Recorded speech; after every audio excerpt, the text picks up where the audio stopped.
because y'all still looking for black people to cast the first stone, and we not doing that shit. Hey, sometimes you gotta fight fire with fire. Until y'all bitches get January 6th level mad, y'all ain't doing enough for me.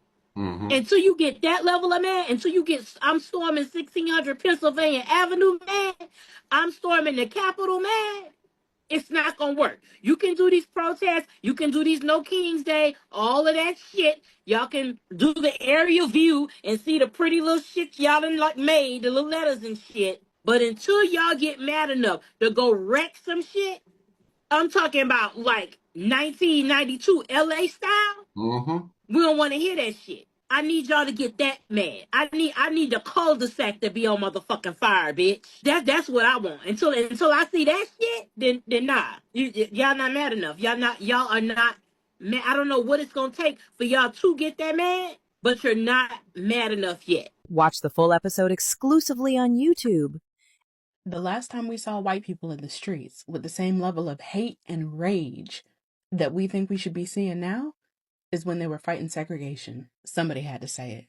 Argue with your mama. So, do y'all remember how Black Lives Matter protests were being talked about? Not discussed, but talked about. Riots, chaos, violence, animals. They were calling us animals. Every news segment looked like the apocalypse. One trash can on fire and suddenly the whole movement was criminal. It didn't matter that millions of people were marching peacefully. It didn't matter that we were begging for accountability. We were begging these people for accountability. All that mattered was how fast can we shut this shit down? Now, look at how they're covering these No Kings protests and the ICE protests. And be serious for a second, because they out here throwing snowballs. Snowballs. They're laughing, they're bundled up, cosplaying rebellion. Meanwhile, in the same cities, their neighbors are getting slammed into walls, grabbed in front of their kids, kidnapped off the streets. And the coverage, what's that looking like? Emotions are running high, right? The people feel unheard. Concerns about government overreach. Concerns. And that's when it clicks. Black people protest, and the question is, how do we control them?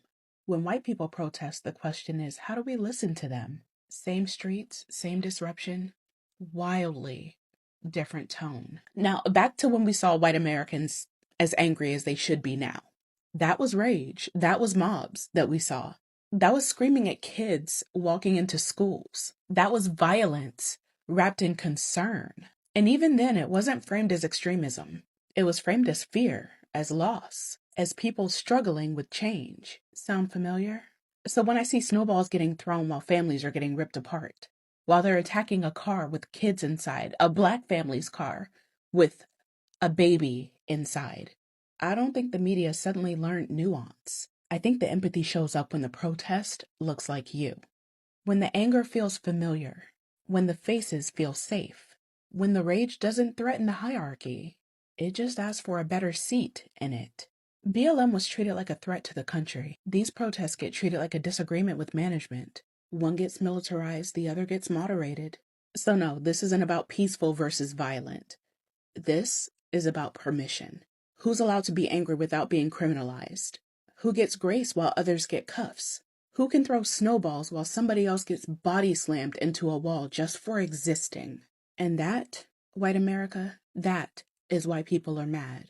Not because we don't understand what's happening, but because we understand it perfectly. Stop asking us what to do. Channel your ancestors. We are not angry enough. The Vice President of the United States claims that federal agents have absolute immunity. He also mentioned a new tactic of door-to-door to make sure that people inside homes can produce proper documentation stating that they are indeed citizens. This sounds oddly familiar, right? I swear this has happened before, right? Right.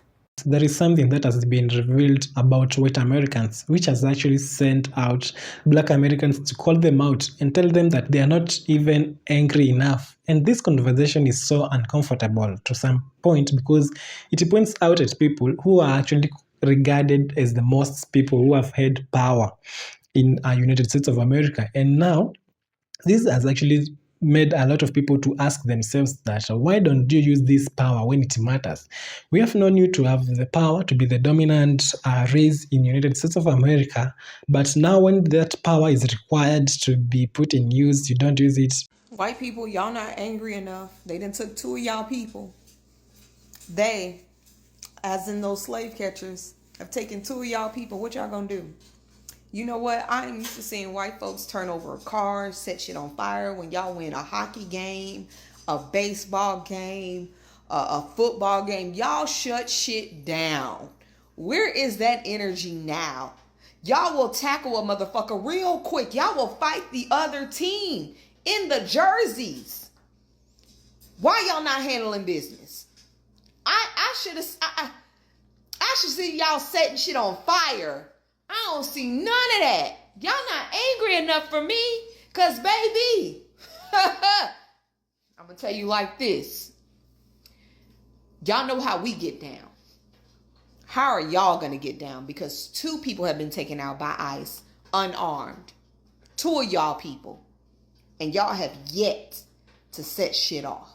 And white America is not actually powerless. That idea does not even survive the history. We've seen this country and we know the kind of white anger before. These people have seen how strong anger, the organized anger, and also how these people can get angry enough to a point that they can even block schools, they can fight civil rights, they can even go ahead and riot for sports team, and they even storm these government buildings.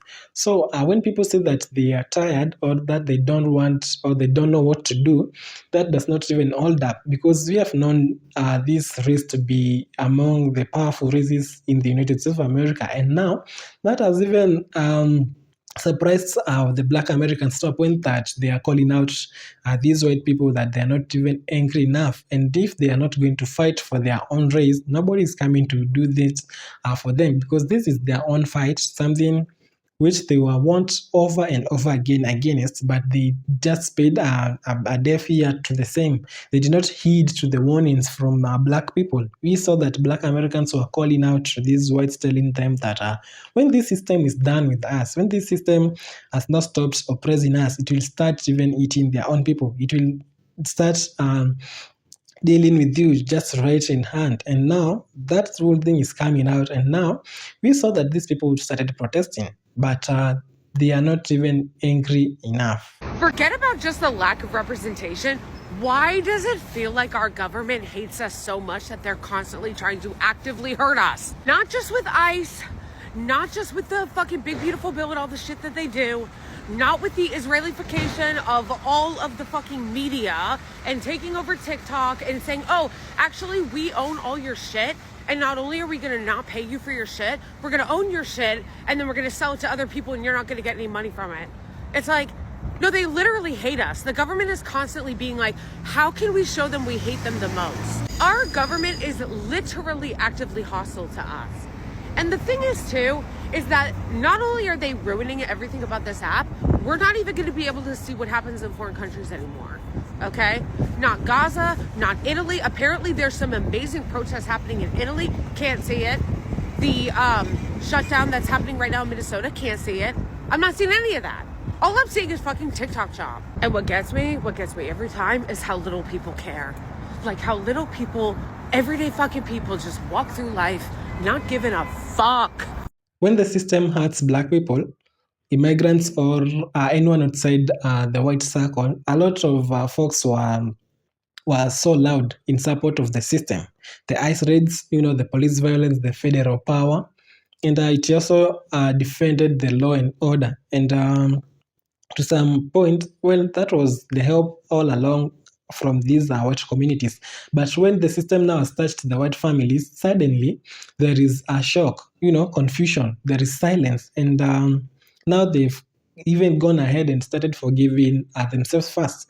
We saw that there were a lot of white on white crimes which were committed. And now the response which came from the victim and the families which actually faced this kind of white on white crime, first they started by forgiving of these offenders. And that's when you come to actually examine that so well, you'll come to find that that's another thing which is being exposed here. And now a white person harms another white person, and now the community rushes to forgive them.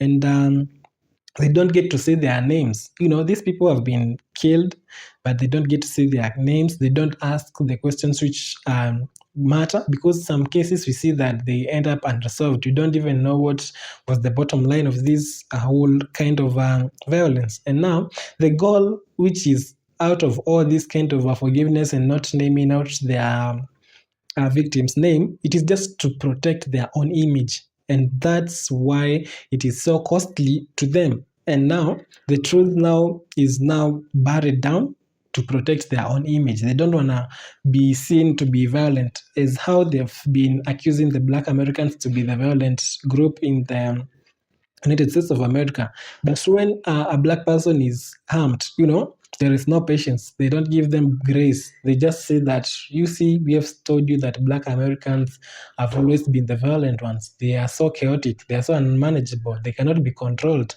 And now that now becomes a double standard, which is not accidental. It is a habit which they have cultivated just to protect their own face, their own image in the face of the world. But now people are so concerned and so eager to know, why is this that this image matters to them so much, to a point that they are even not angry enough to defend their own people from their very own system which they made. And now that kind of a double standard is actually exposing their weaknesses. It is showing how their system has cracked and how it is actually dragging them down. And now the point of forgiveness is actually being used as a shield. It is not to heal, it is not to actually make them to look as if they are the best, but it is to avoid accountability. They just don't want to go down and fix the system. They don't want to be held accountable for the collapse and also the cracks which are in this system. Now, for many years, we've seen that white Americans supported aggressive enforcement. Some people reported their own workers. They went ahead and called ICE to come and raid their employees and have them deported. We saw how that whole thing went ahead and destroyed the farmers and also the agricultural sector, because we saw that many workers were deported from their fields. And we saw that after doing that, the whole thing came back and hurt the very same people, because we saw that things were going bad on the farms, and the farmers were actually complaining how they are having insufficient labor, and how now all that whole thing led to the rise of grocery prices, which now affected anybody who is in that land. And we can also see that that's now the hypocrisy which now people are calling out, and they're saying that you people just seem to be so sided when it comes to your own aggression. And now that kind of script flips when white citizens get detained and families get hit, and people now start to act surprised. Now this system is broken. But the problem is that even now, there is this kind of a real pushback, no kind of sustained anger. The pressure is no more, and now it is not being charged to these things which now matter. Just in a few hours of protest, a few posts, and things go back to normal. There is no resistance. This is just some sort of a performance.